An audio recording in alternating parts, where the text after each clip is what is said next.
few times that I get to raise the microphone. Usually I'm the shortest speaker on the dais, so I have to lower it, but this time I got to raise it. Thanks for that. First of all, thank you for doing Rotary, because Rotary is just not somewhere you go, you do Rotary. I've been involved in Rotary in several communities that I've been in, and it's always heartwarming to see the kind of work that Rotarians do, and the things that you do for schools in particular. I've been involved with some Camp Enterprise things and some Interact clubs, and just outstanding work that you do. And believe it or not, you may not realize that you're having such a big impact on young people, but you really are. So I want to thank your service above self and your commitment to the four-way test, and everything that you do is something that we really appreciate, being a former Rotarian myself. And thank you all for being here. I really want to thank Denise for that introduction. And even if I wrote it myself, she did a good job of delivering it. That's why you have great principals. They can deliver my own written introduction. So, not that she had much of a choice. First of all, raise your hand. Raise your hand if you've heard me speak before. Raise your hand. Man, my apologies to you. I apologize ahead of time. Unfortunately, you're going to have to hear it again. But for those who haven't heard me, I do have two ground rules. The first ground rule, it's okay to yawn.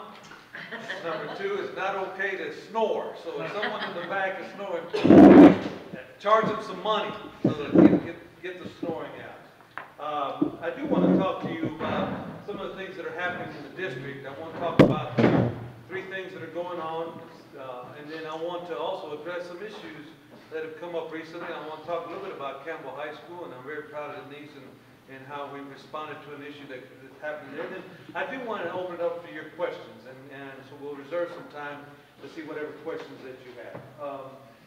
One of the things that I did when I first got hired, I asked the board to immediately, within a short period of time, identify the three goals, or the goals they're going to hold me accountable for after the first year.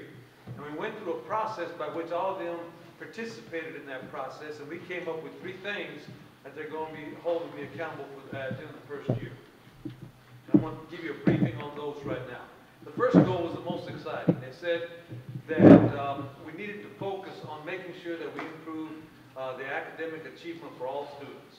And let me tell you why that's exciting, because I watched about 5 board meetings on video before I got here, and we talked, they didn't, yeah, and I still took the job, but we wasn't much talking about instruction at that point. But the fact that all board members, that was their top priority, was very important to me. Not only, and it's very important because unfortunately in this day and age of high stakes accountability, and I come from Texas, we're the godfathers of that. We created that, gave it to George Bush, and all of a sudden you have No Child Left Behind. And there are some good things about No Child Left Behind. Now you're held accountable for all your students. You can't hide in the aggregate performance of some of your students. So you're held accountable for every student group. The downside, though, is we've gone from accountability to accountabilism, and now we're eating our own because it's gotten. And part of No Child Left Behind said that every student was going to be proficient in reading and math by 2014. Every single child. And so that was just basically unreasonable. So one of the downsides of high stakes accountability is that you're measuring a one paper pencil test in the spring. And it doesn't really tell what kind of quality school that you have. Sometimes also what happens as educators, we commit malpractice. We focus on the test.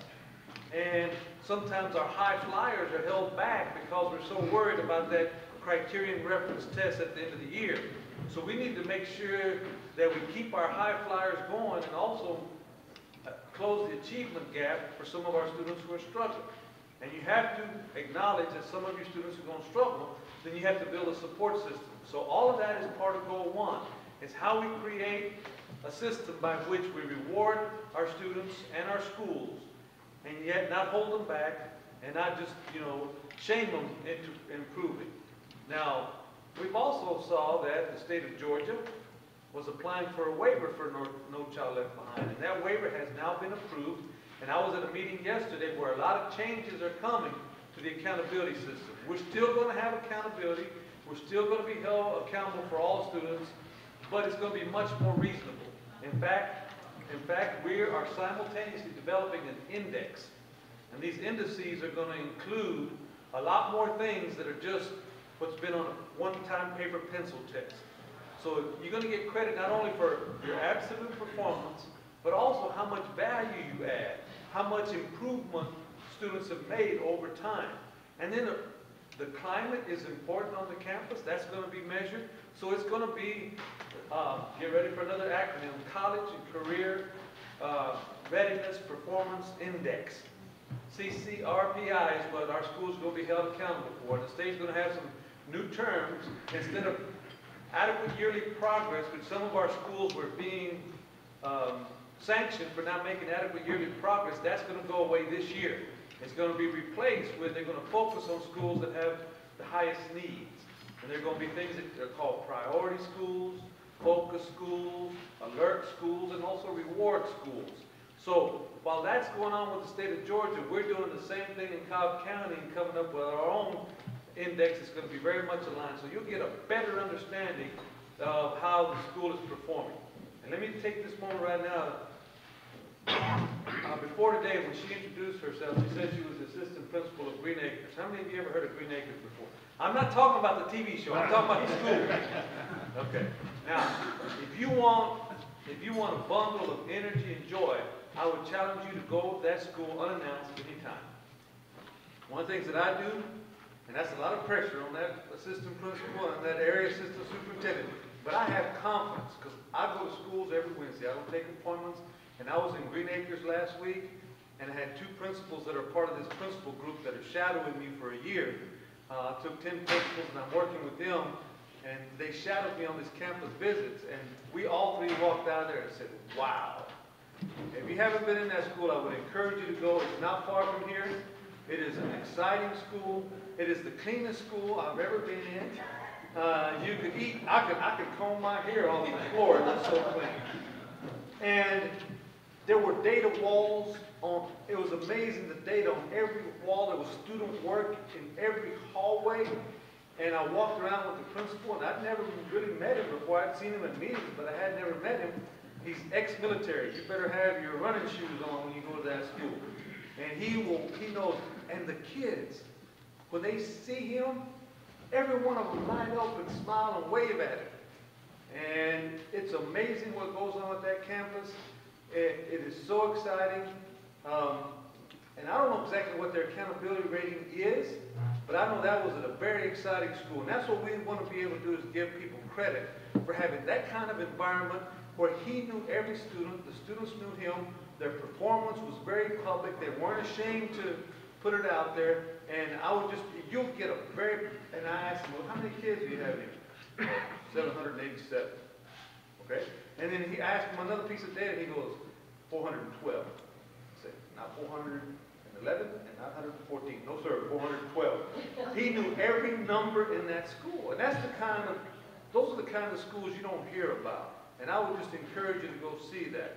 Hopefully this performance index will help us quantify and identify real meaning, because not everybody, you know, I'm a baseball nut, and not everybody, some people start at home plate, some people start on third base. When they hit a triple and they think they started at home, but they had other advantages that helped them accomplish those goals. And some of our kids have a lot of challenges, so I would encourage you to go to Green Acres at any time. We think that index will help us measure that. The second goal is about our finances. You know, finances are rough in Georgia as they were in Texas. They're rougher in Georgia, I'll tell you that. My people in Texas were moaning and whining, and they didn't know what they were whining about, because when I came to Georgia, I found out they'd been having 4 years of austerity cuts. One of the things that the board was very frustrated about is that we didn't make decisions till late. So they challenged us to come up with, start budgeting earlier and have a 3-year forecast. Now, we only know about our revenue annually, but we had to look through the lens of trying to do some projections. So we gave them a 3-year forecast, which was horrible, but we also started budgeting way back in October. And we had, at that time, we identified a shortfall of $73 million for this coming fiscal year. Since then, it's gotten a little bit better. It's now $62 million. But now, we're at crunch time. We have to adopt our budget by June.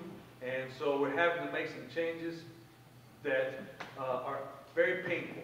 And I wish I could tell you otherwise. None of us want to add 2 more kids to a classroom.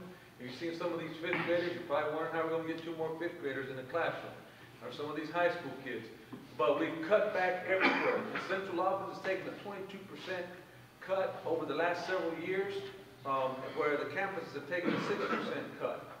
And central office, there was a study done in the CAB, and it said that the CAB had 17 administrators per 1,000 students.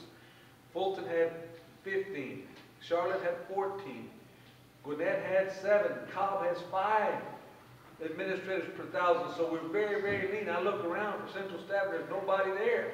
But we still have to do a payroll monthly for 7,000, 8,000 teachers.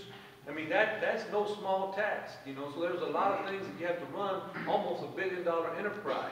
You have to have people to handle the payroll, the transportation. A lot of that is overlooked at times. So we're having to add, we're going to have 5 furlough days this year. I know the economy's getting better. I read the financial section every day. I know where the Dow Jones is. But a lot of people on your side have decided also they're trying to make a profit, but they're not hiring people. Unemployment is still relatively high. Because either one, they're afraid we're going to have a double dip, or 2, no one likes going through a layoff.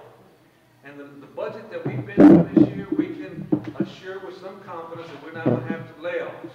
We're going to have to reduce about 400 positions, but we think we can do it through attrition. Every year, we've had the smallest number of turnover we had is 525 individuals, as high as 700 individuals over the last 7 years. And so, while we may have to move some people around, we think we can handle this budget without having any more layoffs, which is very difficult to do when the standards are getting higher and things are changing. The third goal was talking about college, making sure that our students are college and workforce ready, and we're starting to look at some career opportunities and career pathways. What's pretty amazing is that 36% of people in America have a college degree. Yet we had gotten on this push that everybody was going to have a 4-year college degree. Cobb County is an anomaly. 44% of people in Cobb County have a college degree. As we've done an analysis for jobs of the future, one of the studies we saw that only 20% are going to require a bachelor's degree. However, 60% are going to require either an associate's degree or some kind of technical training. And if we don't prepare our students for those kinds of things, then we're going to have our students have a competitive disadvantage. Now, we're not going to lessen the rigor, because we're going to prepare students for jobs of the future, not jobs of our past. But we think that there's a lot of exciting possibilities in either having some career academies that are standalone, or redesign some of our high schools to have some of these opportunities. Let me give you an example. I was superintendent in suburban Houston in the Spring School District, and when you get a chance, you might want to Google a school that we opened there, and it was called the Carl Wunschie Career Academy. And at that Carl Wunschie Career Academy, we had 3 towers. We had a medical tower, professional tower, and technology tower. In the medical tower, we brought these kids from very successful high schools that had tremendous band programs and athletic programs. But we saw a lot of kids that got lost in the shuffle there. But under the medical tower, you could train to become an EMT, emergency medical technician, and then be able to exit at that level. Or if you get excited about science, which I couldn't in high school, you keep advancing, then you might want to become an RN. Now, because you're in that medical pathway. Or if you get so fired up, you're on a pathway that'll take you to pre-med when you go to college. So that's the kind of stuff we're talking about. In the technology tower, we had auto tech, not auto mechanics, auto tech.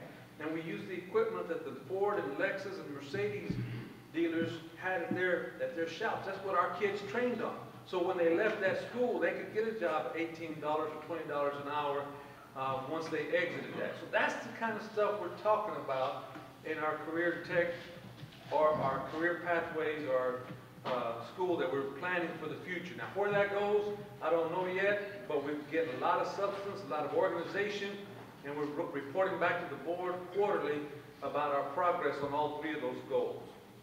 The other thing I want to tell you quickly, so we can get to the questions, is because I know how we have the rotary hook when there's a certain time, I know the bell rings and I'm done. So I feel like I'm on the Gong Show. But the other thing is we are relooking at our strategic plan. We saw that we did not have a lot of ownership in our strategic plan.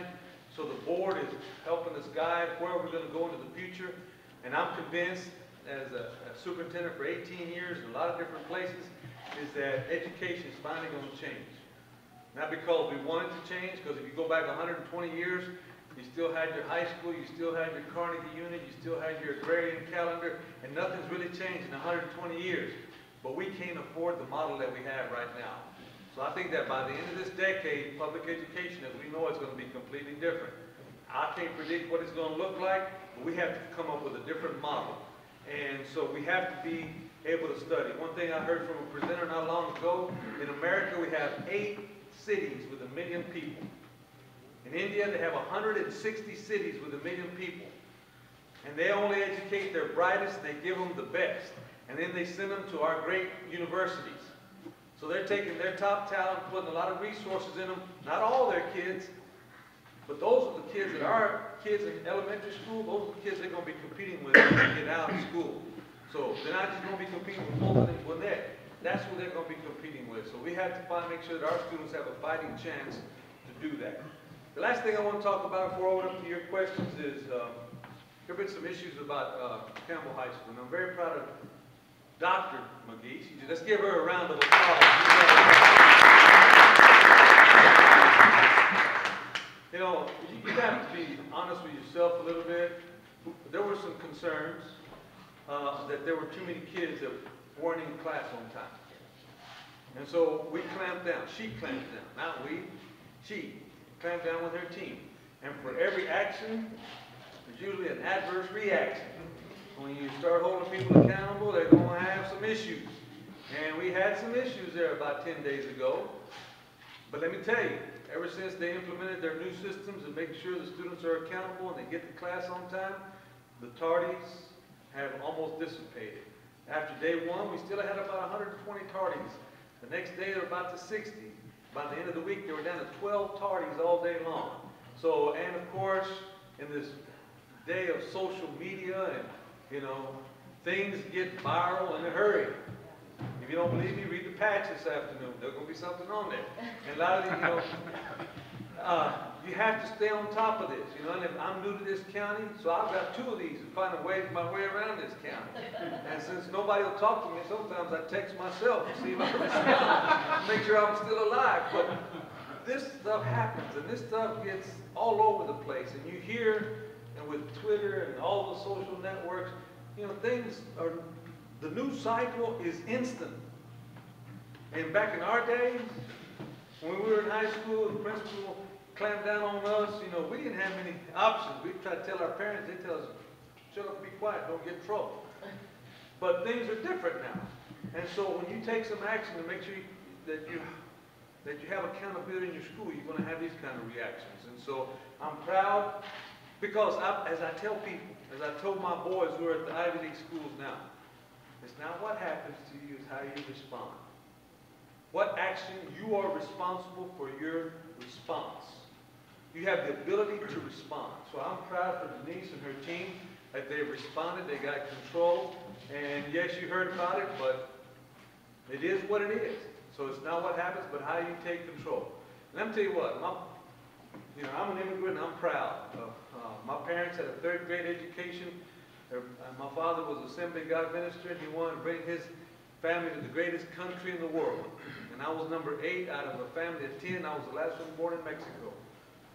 But here's the true story of my parents. They were self-taught in the seminary. They let her learn through a rigorous body of instruction called the Bible. They learned how to read. They told us that all 10 of us were going to graduate from high school, and we did. 4 of us have college degrees, but the true legacy is that when you have a lot of kids, you have a lot of grandkids. They had 22 grandkids. 2 of them are special needs. They didn't graduate from college. 4 are college age or younger. And one's at Princeton and one's at Harvard. Those are my boys. And by the way, they didn't go to a Walton High School in Dallas. They went to a school that looked just like Campbell, demographically. And that's why, because they got a great public education with some great public education teachers.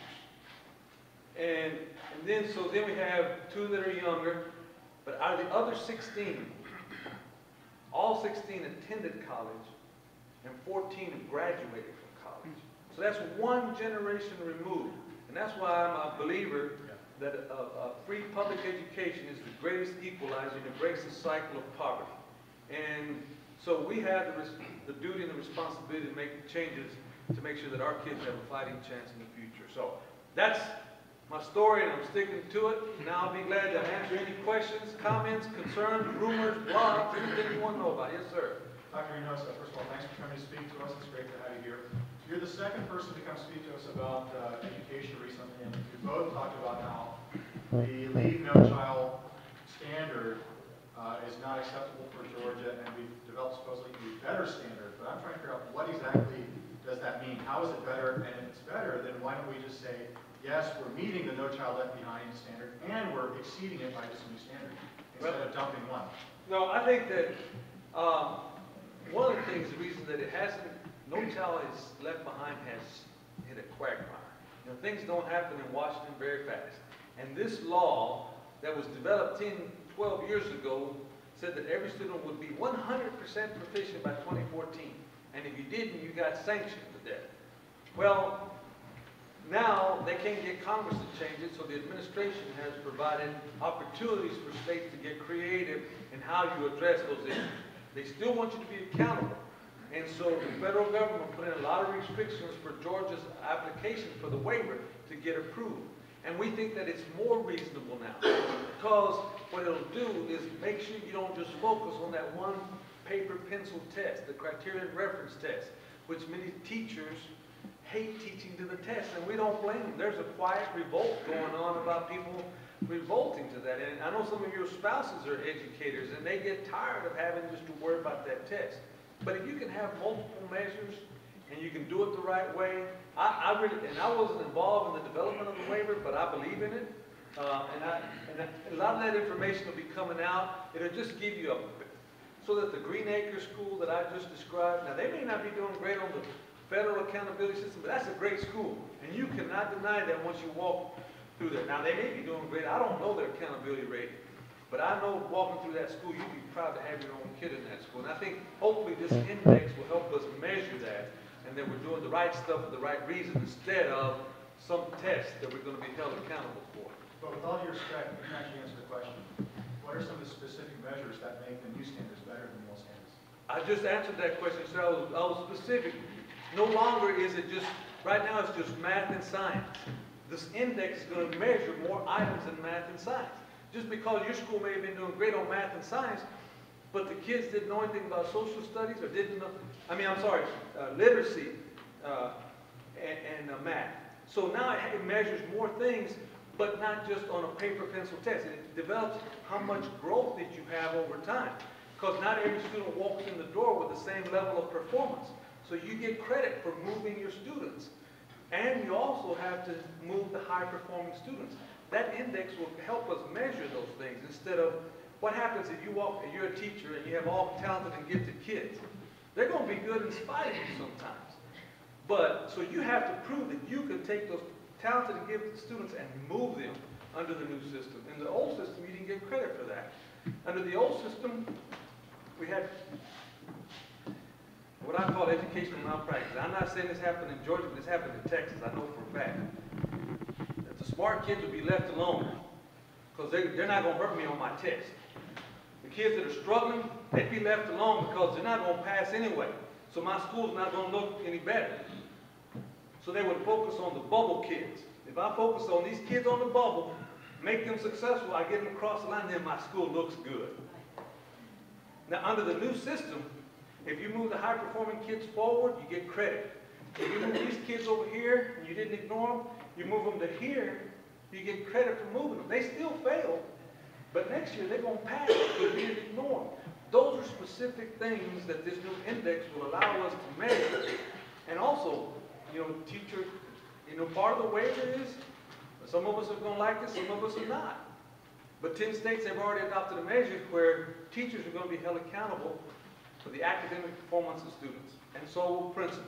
That's different. That's not under the current system.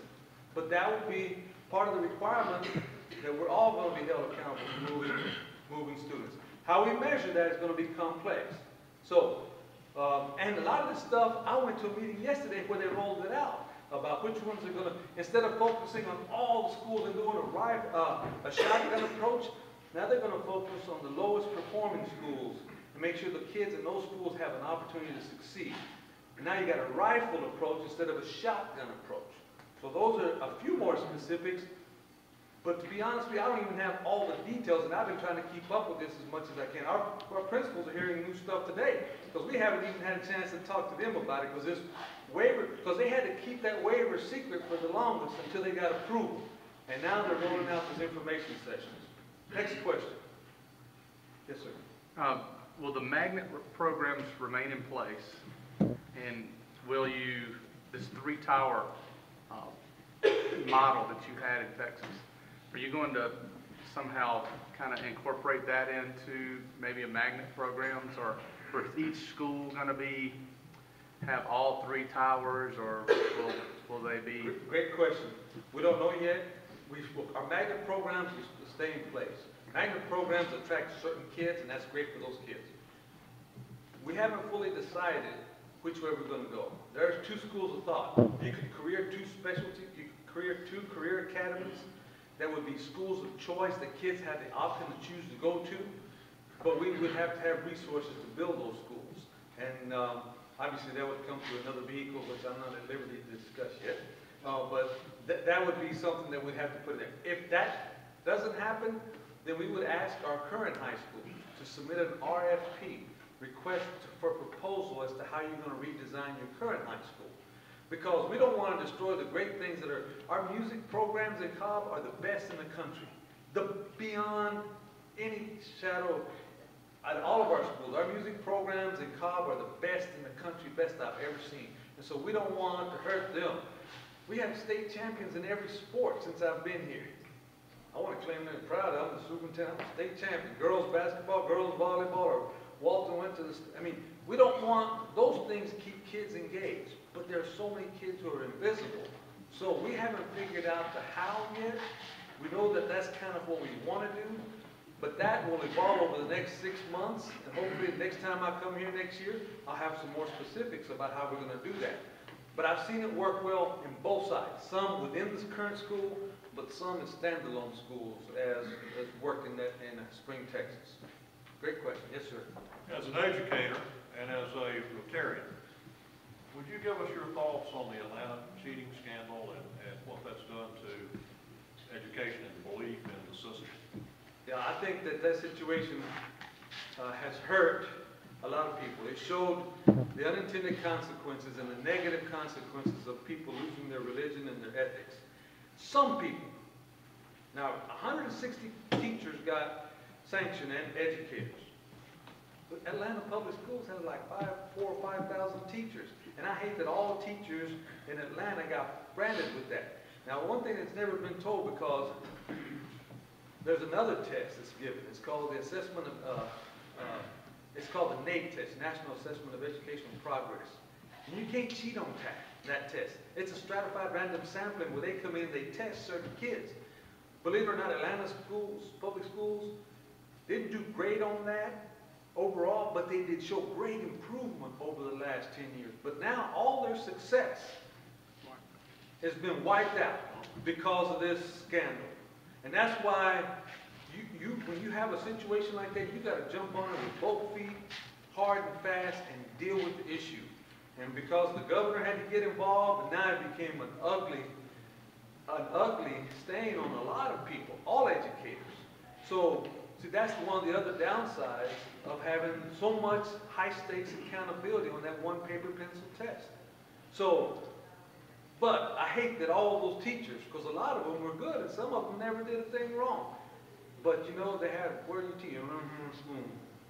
And that, I mean, you're teaching kids who need you. And the fact that they've gotten that scarlet letter is just bad for all. Yes, sir. So I read an article about 6 months ago that talked about, like, in 1970, your average teacher and your average lawyer made about the same, and that your top performance, and that is slowly eroding. Now, you know, your top lawyers make 10, 20 times what your top teachers do. So that's one side. On the other side of it, you hear about these, what are they called, rubber rooms in New York City public schools, where you can't hardly fire a teacher for doing anything other than hurting a child. And so they're basically, because of the unions, they're sort of protected. So I wonder, that's the opposite of kind of the American way, that there's no reason that a top teacher ought not to make $250,000 a year. If you've been in it 20 years and you're great and you're showing that improvement, and I'm totally sympathetic to the idea that showing improvement in some kids is better teaching than taking kids who are going to pass the test anyway and teaching them the same. So what are the impediments from your vantage point of implementing some sort of system where on the one hand you could reward teachers with no limitations to their compensation, and on the other hand that you could get rid of teachers who are not effective, who don't do a good job, who have a bad attitude and just say, like, I don't care, I just want to get to summer? Well, let me try to address that. That's a very important question, and boy, I'm going to wiggle out of this one, because this is a tough question. Because that is I'll tell you this, my experience has been, and I've worked in urban America, Dallas Independent School District, 160,000 students, and 90% economically disadvantaged. And we had a few bad teachers, but we didn't have a boatload of bad teachers. We had some, but the one to get rid of them is very complex. It takes a lot of courage on the principal, and they have to document, but in the end, it's still a political process, because an elected board can overrule all the work that a principal went through to document poor performance. So, and that's different from another set. So there are issues with that. And I know that teacher organizations and teachers, their unions are there to protect their own, and they're good in some respects, but they're also inhibitors. Even in Dallas, we had to pay for performance, and we had to do it in spite of the teachers' organization. A good teacher could make $80,000 in Dallas. They had to be a great teacher, though, because the base pay was $50,000. If they were certified in math or science, they got another $4,000 or $5,000. If they went to a hard-to-staff school, which nobody else would go to, that was another $10,000. If they moved the needle for academic performance, both value-added and absolute performance, they could earn another $10,000. If they were on a leadership team of this campus, they could earn another $2,000. If they missed 1 or 0 days of school, they could earn another $1,000, because the substitute can't do what they can do. So we had that, but we had to fight the teachers' organization along the way. Why? How dare us have differentiated pay for teachers? And because this teacher, if she got her degree, and she's been teaching 15 years, and this teacher got her degree, and she's been teaching 5 years, but she could do all those things, they just spot us all the way. So it's a political process, and of course we're in a political environment. And luckily I was a government teacher, so I'm not a politician, but I understand politics. And you know that's one of the elements that you have to deal with. So people are trying to address the teacher quality issue, but in Cobb, we don't have that problem. We got talent. We don't pay very well because we have that exemption. We can't pay what Fulton and Gwinnett pay. I'll tell you right now, because that 62-year-old exemption for taxes, that's good for our taxpayers, but that's another $70 million that Fulton and Gwinnett have access to that we don't have access to. So our teachers do it because they want to be here, they love our kids and love our environment, but that's just a fact. But differentiated pay is not even a panacea. It can help. And I'm going to make another, some of the guys in the room are going to throw something at me when I say this. Because you talked about the 1970s. When you think about the 1960s or so, we lost access to a lot of smart people. Because before that, women could only teach or be nurses. Now they can be the high-powered lawyers, attorneys, CEOs. So we lost some of the best and brightest women because now they had other opportunities. But in the past, they were our teachers. We had the smartest women in the world teaching our kids. But now they had a lot of it's great for them, but that also had an impact on our talent pool. So those are a lot of different factors that go into that. But thanks for the very hard question, you guys. Not easy. I thought I was going to be welcome here. Just throw me some softballs. You guys are tough. Yes, sir. Cobb County is a large county with a large population, and it's very diverse. You have communities that are affluent and upper middle class, and then you have also school districts, I'm sure, that are middle and lower class. How does that affect the challenges that you face for this county? The question was, you know, they have a lot of diversity in enrollment, economics, and everything else, and how does that impact the challenges? It has some impact. I'm not going to mislead you and tell you that it's not an issue. It is an issue. Because you only have limited resources, and how you use your resources is important. But also, I always tell people, when I came in with the principals last summer, I laid out my PowerPoint, and it was called Great Expectations. And we don't blame the kids, and we don't blame the parents. And we want the parents there helping us, but if the parents aren't going to come, you can't make that as an excuse. So you have to then step up and do more. And some of our schools, you know, but just, my family's a prime example. Someone believed in us, they turned us on, and now my family's very successful. Now we're on the upper income of that, upper bracket, but it was all because of an education. And so part of that is what responsibility do we take, but I don't want people to make excuses. And I don't believe in the pobrecito syndrome. Oh, you poor child. Or you poor, no. You expect the same thing out of me as you expect out of anybody else. That's part of it is expectation. But then also, if I told all y'all in here, I believe in you guys. I expected you. I believe everybody in this room do 50 push-ups. And I'm going to cheer you on until you get to 50. And we all got down, we dropped. Some of us get to about 10, we're still going. 11, 12, come on, you can do it, you can. Just cheering somebody on is not going to do it. You got to have that infrastructure built up in those kids, academic infrastructure. Now, if I believe that all of y'all can do 50 push-ups. Now, we'd have to get on a training regimen, we'd have to lift weights, we'd have to eat right. But I believe all of you can do it, but it's going to cost us something to get to those 50 push-ups. Are you willing to give it up? And some of our kids, they want other things instead of that academic infrastructure. Yes, sir. Given the resource distribution resources among the schools, do you think that each school have the resources necessary for the kids to either keep up with society's demands or to achieve society's demand educationally? No, I don't believe we have the adequate resources. In some communities, in this county, we got families that have all the resources and they can help.